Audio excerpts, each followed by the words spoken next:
मित्रांनो, big boss मराठीच्या 5व्या पर्वाला सुरुवात झालेली आहे आणि या 5व्या पर्वामध्ये एकूण 16 स्पर्धक पाहायला मिळतात। यामध्ये नेते, अभिनेते, त्यानंतर अभिनेत्री, इन्फ्लुएन्सर, सोशल मीडिया स्टार अशा काही लोकांचा समावेश आहे, ज्यामध्ये 4 इन्फ्लुएन्सर सुद्धा आहेत, जसे की कोकण हार्टेड गर्ल म्हणून ओळख असलेली अंकिता वालावलकर आहे, त्यानंतर आपला कोल्हापूरचा डीपी म्हणजे धनंजय भाऊ आहेत, यानंतर गुलीगत धोका म्हणजे सूरज चव्हाण आणि छोटा पुराडी म्हणून ओळख मिळवलेला घनश्याम दराडे अशा 4 लोकांचा सुद्धा समावेश आहे।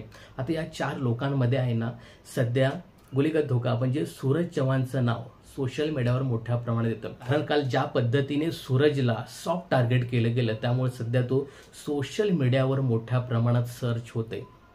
तर सूरज चव्हाणचा हा जो प्रवास आहे ना, म्हणजे अगदी सर्वसामान्यापासून ते बिग बॉसच्या घरापर्यंत जाण्याचा हा जो त्याचा प्रवास आहे तो सामान्य नव्हता। त्याला खूप कष्ट करावे लागले आणि या कष्टामध्ये लोकांनी त्याला भरपूर लुटलं सुद्धा आहे। तर सूरजचा हा प्रेरणादायी प्रवास कसा आहे हे या व्हिडिओमध्ये जाणून घेणार आहोत। नमस्कार, मी राजेंद्र, तुम्ही पाहत आहात द फिल्मी गप्पा। बिग बॉसच्या अशाच अपडेट जाणून घेण्यासाठी चॅनलला नक्की सबस्क्राईब करा। तर सूरज विषयी आपण बोलतोय। सूरज हा मूळचा पुण्यातील बारामती येथील मोडवे या गावचा आहे। अगदी घराची परिस्थिती खूप हालाकीची। सूरज लहान असतानाच त्याचे आई वडील गेले, म्हणजे ज्या पद्धतीने सूरज सांगत होता की माझ्या वडिलांच्या इथे कॅन्सरच्या गाठी झाल्या होत्या आणि त्या गाठी वाढल्या आणि त्यामुळे वडील गेले।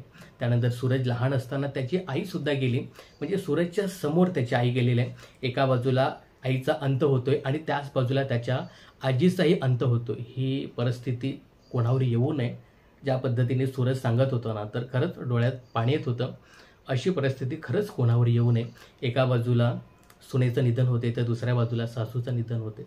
सूरज हा अगदी लहानपणातच पोरका झाला। सूरजला 5 मोठ्या बहिणी आहेत आणि तो सगळ्यात लहान।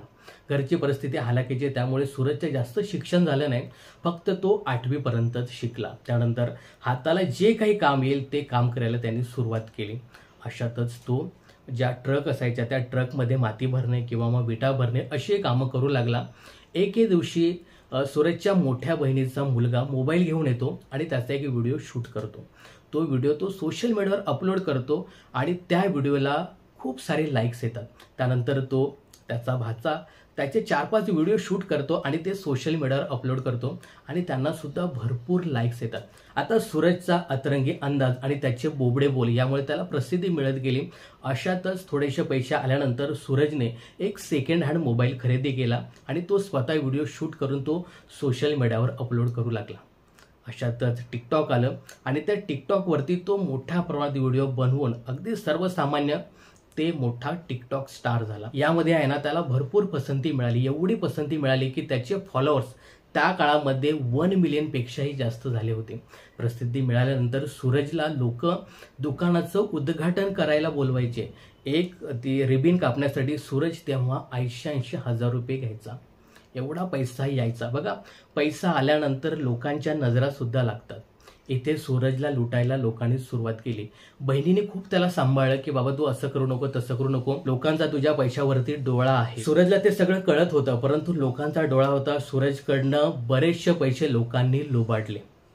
सूरज मोठा स्टार असताना एके दिवशी असा प्रसंग येतो की टिकटॉक बंद होतं। भारत सरकारकडनं बरेचसे ॲप बंद केले जातात, त्यामध्येच टिकटॉक सुद्धा होतं आणि टिकटॉक बंद होतं आणि लाखो फॉलोअर्स असलेला सूरज हा बेरोजगार होतो। यानंतर सूरजने आपला मोर्चा वळवला, ते म्हणजे यूट्यूबकडे।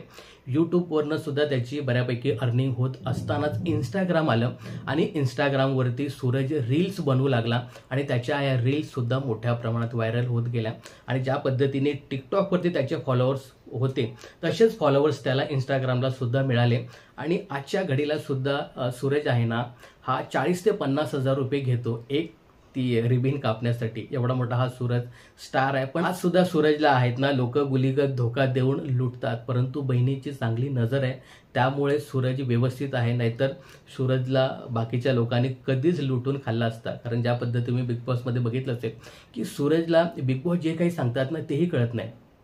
इथे पॅडी कांबळे किंवा मग आपला डीपी भाऊ त्याला समजवतो, तर त्यामुळेच कदाचित त्याचा असा स्वभाव असावा, त्याला काही लगेच कळत नाही, त्यामुळे लोक आहेत ना त्याच्या हातावर तुरी देऊन पसार होतात। तो एक सध्या सोशल मीडियाचा मोठा स्टार आहे. त्याचा हा जो प्रवास आहे ना तो खरंच प्रेरणादायी होता. अगदी सर्वसामान्य मुलगा ते आज मोठा रील स्टार, ते बिग बॉसच्या घरामध्ये तो आलेला आहे. आज त्याला आहे ना आपल्या सपोर्टची गरज आहे. त्याच्याकडे कुठलेही चक्केपंजे नाही आहे. तो अगदी साधा आहे. सध्या बिग बॉसच्या घरामध्ये तो सॉफ्ट टार्गेट ठरतोय आणि जो येतोय तो त्याच्या टपलीत मारून जातोय. सध्या बिग बॉसच्या घरामध्ये तो एक टार्गेट ठरतोय.